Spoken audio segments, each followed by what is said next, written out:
Hola, ¿cómo estás? Iniciamos la segunda semana del curso y es el momento de darle pie a la unidad número 2 llamada Nociones Básicas de Lógica.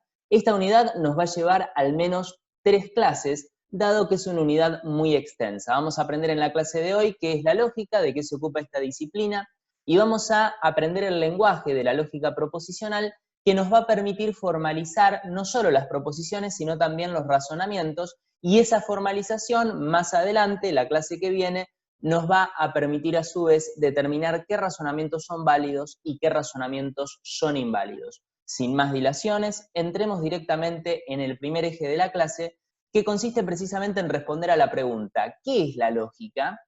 Hay varias maneras de responder esta pregunta, pero la lógica se podría definir en términos generales como la disciplina que estudia la corrección o incorrección de los razonamientos. Dicho de otra manera, la lógica te dice qué razonamientos son válidos o correctos y qué razonamientos son inválidos o incorrectos. La lógica es la disciplina que nos va a proporcionar métodos para saber cuándo razonamos bien, cuándo razonamos válidamente y cuándo razonamos mal, cuándo razonamos inválidamente. Pero entonces la pregunta que se impone es ¿qué son los razonamientos? Si decimos que la lógica nos va a permitir saber qué razonamientos son válidos y cuáles son inválidos, la pregunta que se impone es ¿qué son los razonamientos? Los razonamientos son conjuntos de proposiciones en los que se pretende que una de ellas, a la que vamos a llamar la conclusión, se derive de las otras, que son las premisas, o se infiera de las otras.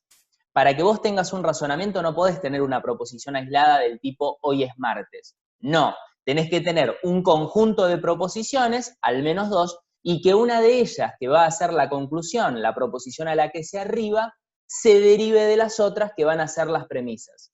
Por ejemplo, si hoy es martes, mañana es miércoles. Hoy es martes, por lo tanto, mañana es miércoles. Ahí sí estamos en la presencia, ante la presencia de un razonamiento, dado que cumple con la definición. Tenemos un conjunto de proposiciones, al menos dos, en este caso son tres, en el que una de ellas, la conclusión, se deriva de las otras que son las premisas. Entonces, hoy es martes no es un razonamiento, es una proposición aislada.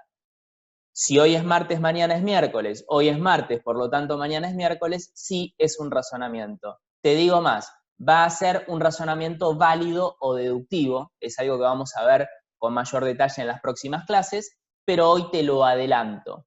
¿De qué va a depender la validez o invalidez de un razonamiento? ¿De qué va a depender la validez o invalidez de los razonamientos? De la forma lógica, de la estructura lógica. Por eso, precisamente, la lógica nos va a proporcionar lenguajes artificiales para abstraer la forma lógica de las proposiciones que componen los razonamientos.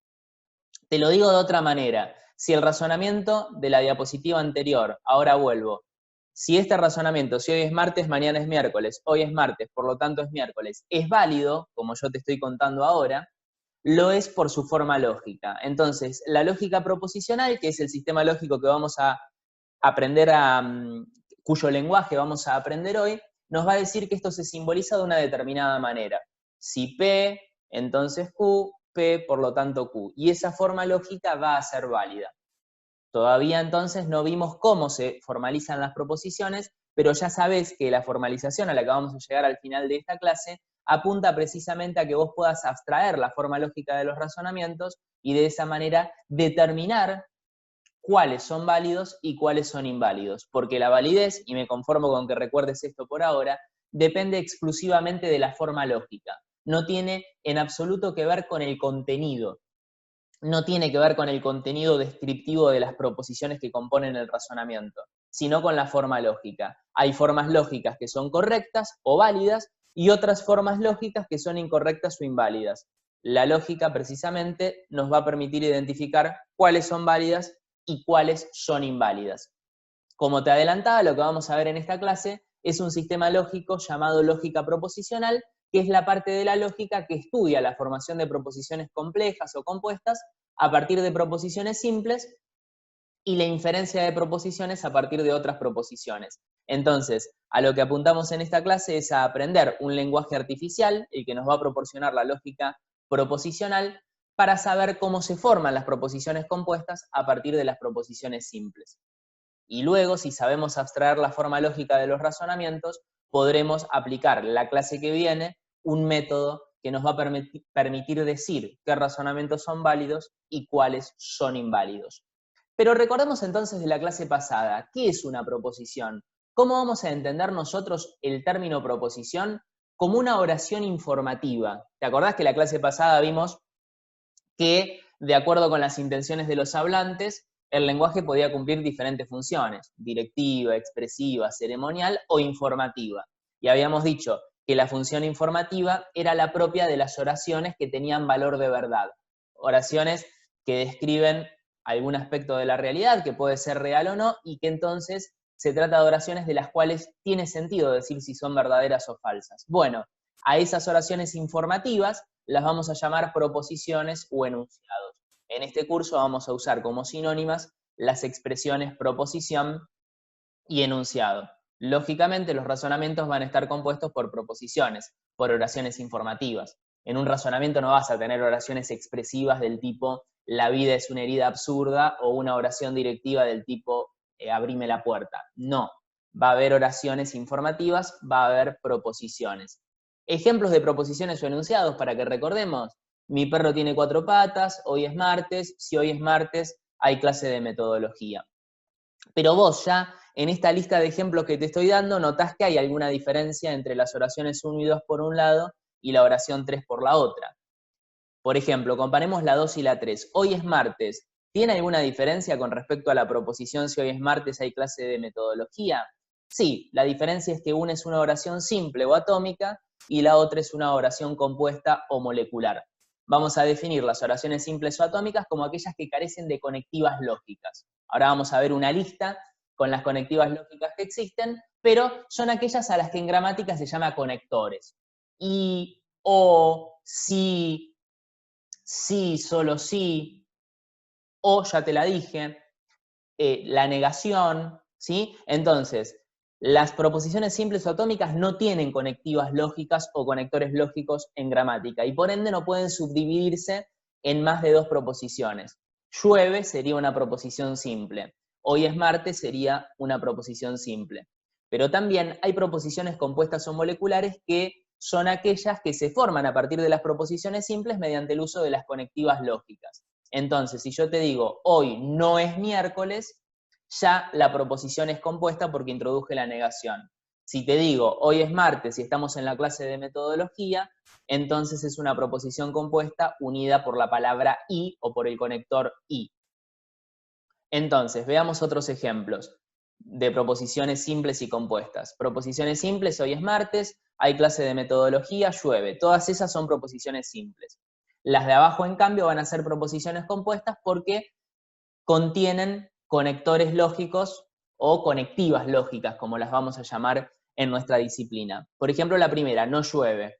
La palabra no hace a esa proposición compuesta. La negación la vuelve compuesta. Lo mismo con la segunda. Si hoy es martes, entonces hay clase de metodología.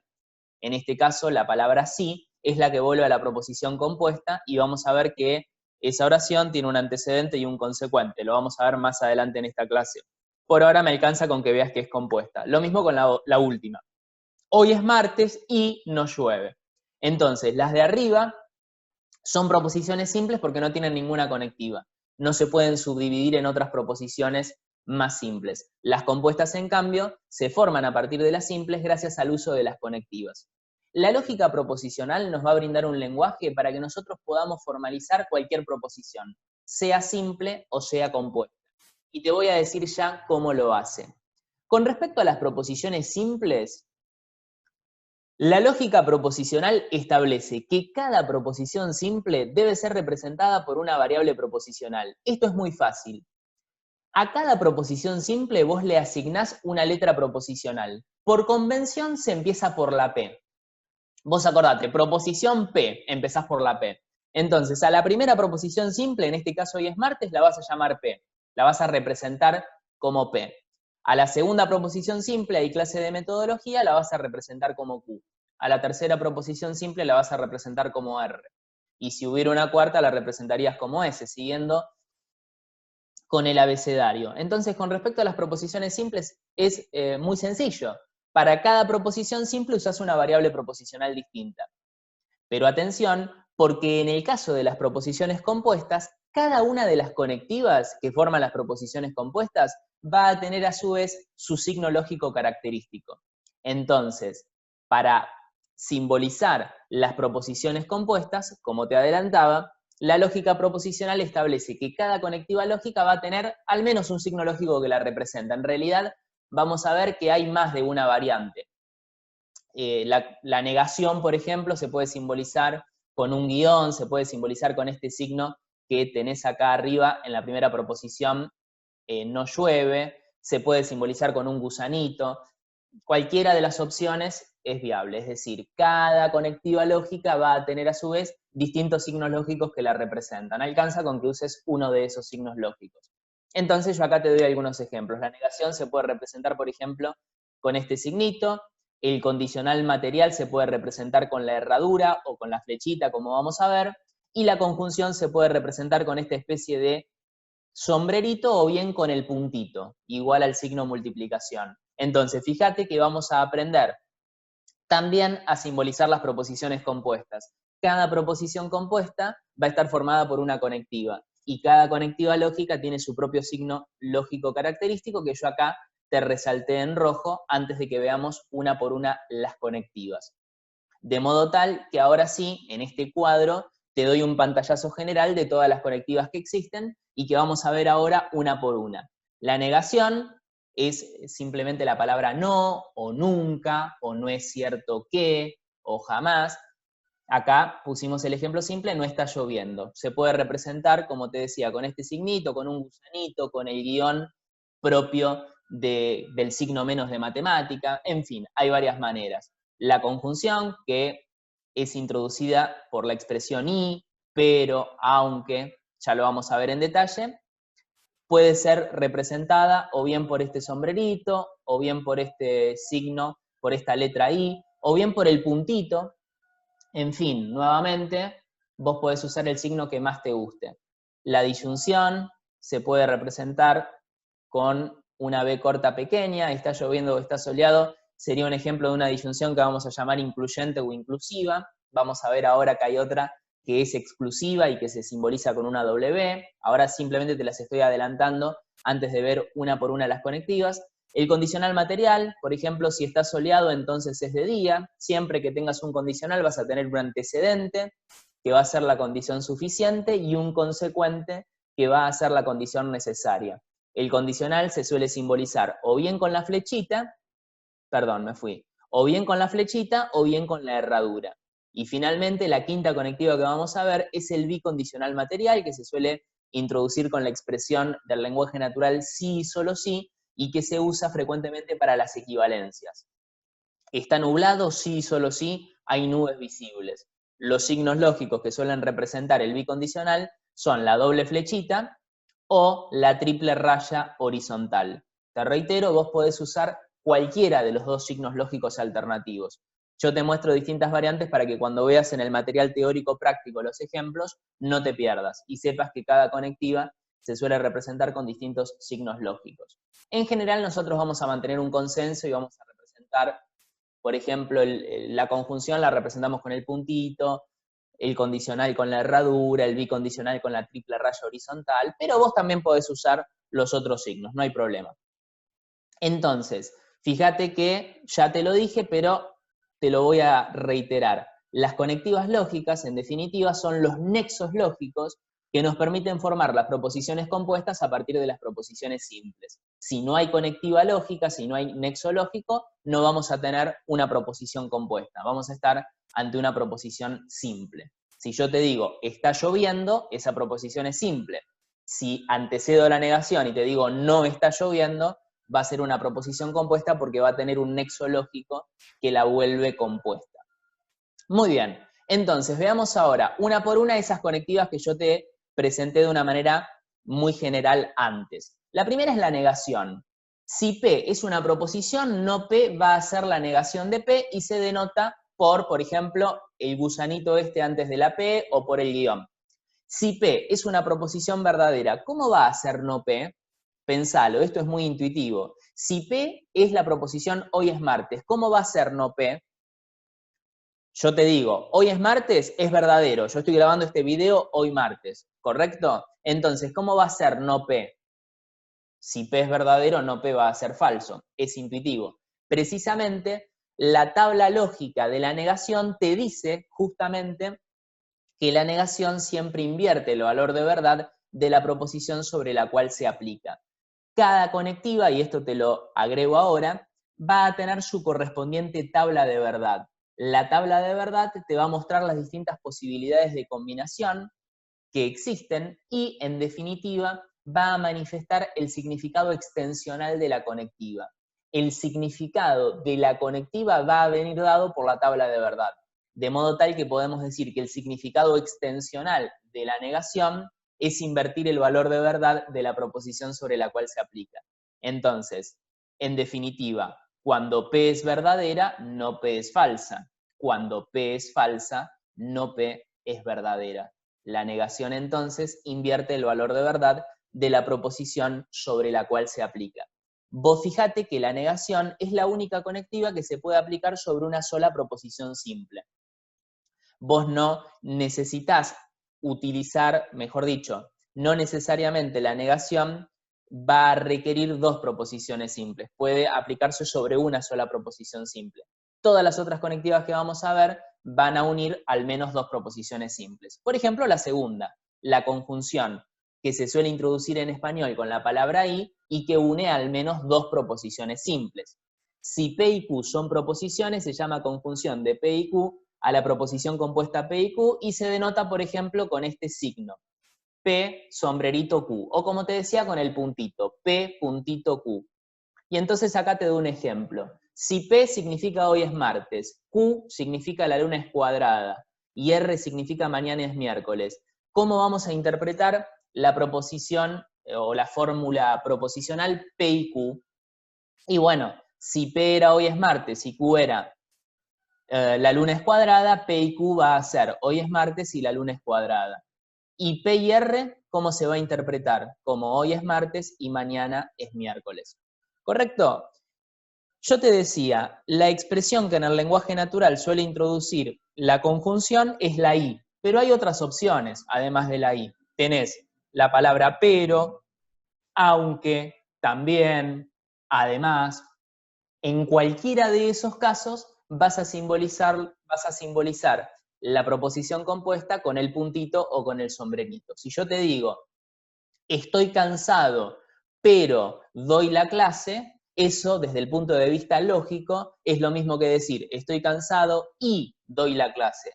En cualquiera de los dos casos, utilice la palabra y o utilice la palabra pero, vos vas a simbolizar la proposición compuesta con el signito de la conjunción, que es el sombrerito o el puntito que vamos a usar frecuentemente. Entonces, ¿cómo funciona la tabla de verdad de la conjunción? Si en el caso de la negación decíamos que la negación invierte el valor de verdad de la proposición sobre la cual se aplica, en el caso de la conjunción vamos a decir en cambio que va a dar verdadera solamente cuando ambas sean verdaderas. Fíjate que en este caso estás uniendo dos proposiciones simples y entonces tenés cuatro combinaciones posibles. Verdadero, verdadero, verdadero, falso, falso, verdadero o falso, falso. Claro, porque tenés dos variables, cuatro posibilidades. Pensalo en términos de otras dos variables, prendido, apagado. Suponete que vos tenés dos focos. Si vos tenés dos focos, ¿cuántas combinaciones vas a tener? Cuatro. Prendido, prendido, prendido, apagado, apagado, prendido o apagado, apagado. Bueno, acá es lo mismo. Si vos unís dos proposiciones simples y si todas las, en el marco de una lógica bivalente, vos tenés dos posibilidades, verdadero o falso, vas a tener cuatro opciones de combinación. BB, BF, FB o FF. Como la conjunción une dos cosas, la única manera de que dé verdadera es que las dos sean verdaderas. Entonces ese es el ayuda a memoria que vamos a tener. La conjunción es verdadera cuando ambas son verdaderas. Te doy un ejemplo. Si yo te digo, soy profesor y soy astronauta, ¿cuál es la única manera de que la conjunción sea verdadera? Que las dos sean verdaderas. Que sea profesor, pero que también sea astronauta. Porque si una de las dos es falsa, ya la conjunción es falsa. Si soy profesor pero no astronauta, la conjunción es falsa. Si no soy profesor pero sí astronauta, la conjunción es falsa. y ni hablar si no soy ni profesor ni astronauta. O sea, la única manera de que la conjunción dé verdadera es que las dos proposiciones simples sean verdaderas. Así que ya sabemos cómo funciona la tabla de verdad de la negación y de la conjunción. Pasemos a la disyunción, que es la palabra o una cosa o la otra. El lunes fui al cine o a la piscina. Bueno, esto era en épocas de no cuarentena obligatoria. Vos fíjate que uno puede usar la disyunción en un sentido incluyente. El lunes fui al cine o a la piscina, pero a lo mejor fui a ambas. En el marco del derecho, donde se requiere precisión, por ejemplo en los contratos, directamente dirían I/O. El lunes fui al cine y o a la piscina. O sea, yo podría usar la disyunción en un sentido incluyente, como incluyendo la posibilidad de que las dos se den. Entonces, en el fondo lo que estaría diciendo es o P o Q o ambas. No es lógicamente incompatible que se den las dos. O podría estar usando la disyunción en un sentido exclusivo.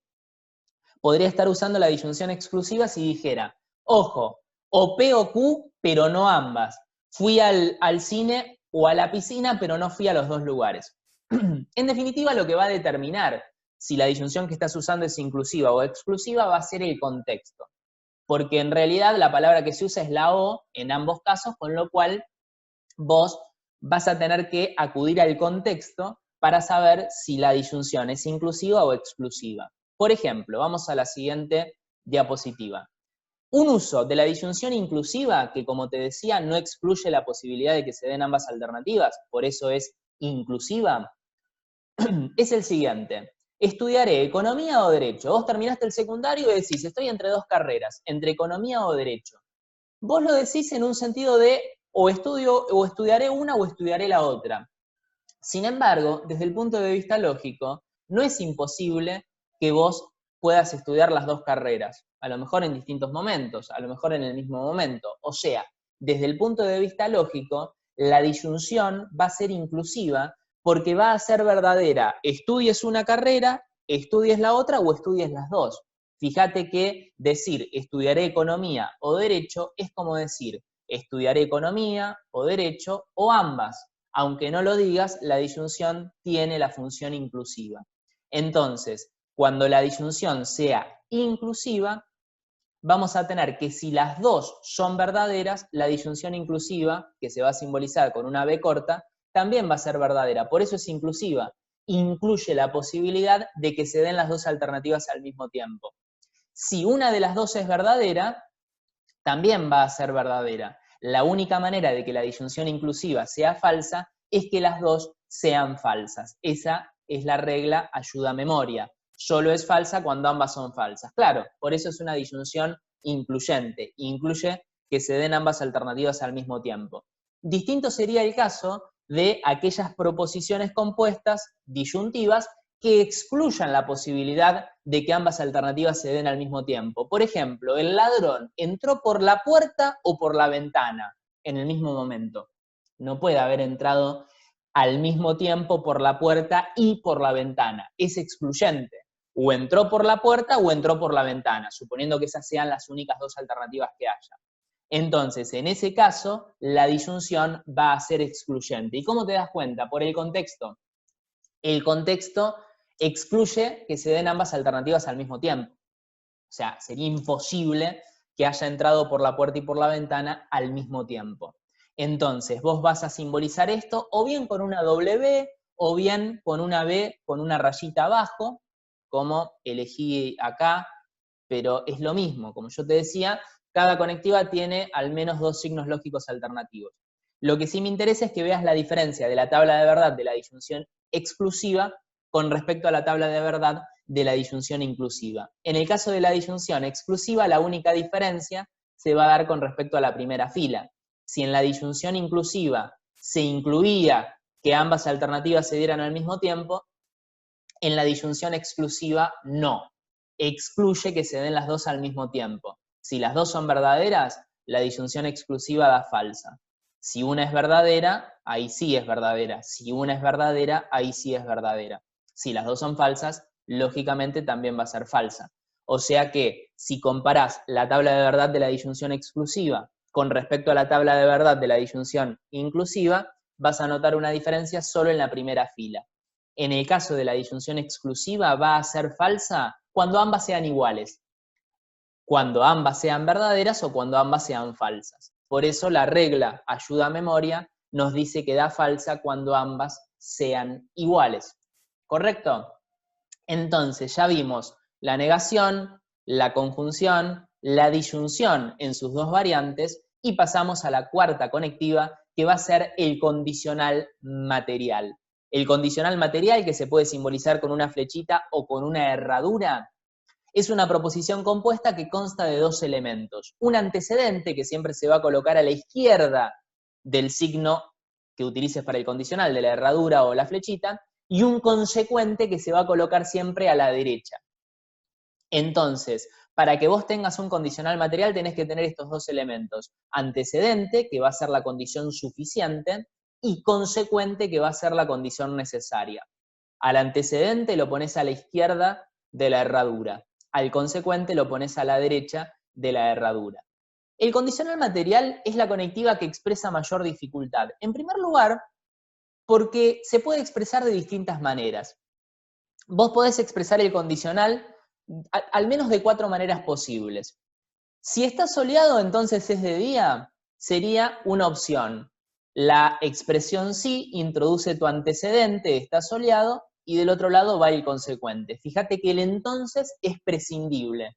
Podría aparecer o no. Vos podés decir, si está soleado, entonces es de día, o si está soleado, es de día. Lo importante es que aparezca la expresión sí y que esté la coma después del antecedente. ¿Cómo vas a simbolizar eso? Muy simple. Si P significa está soleado y Q significa es de día, entonces la proposición compuesta se va a simbolizar si P, entonces Q. Pero atención, porque la misma proposición compuesta se puede expresar de la segunda manera. Está soleado solo si es de día. Ahí lo que vos tenés en esta segunda variante es que el solo si introduce el consecuente. Así como el sí introducía el antecedente, el solo sí introduce el consecuente. Entonces vos vas a simbolizar la segunda proposición compuesta exactamente de la misma manera que la primera, pero la simbolizás de la misma forma, pero se expresa de maneras distintas.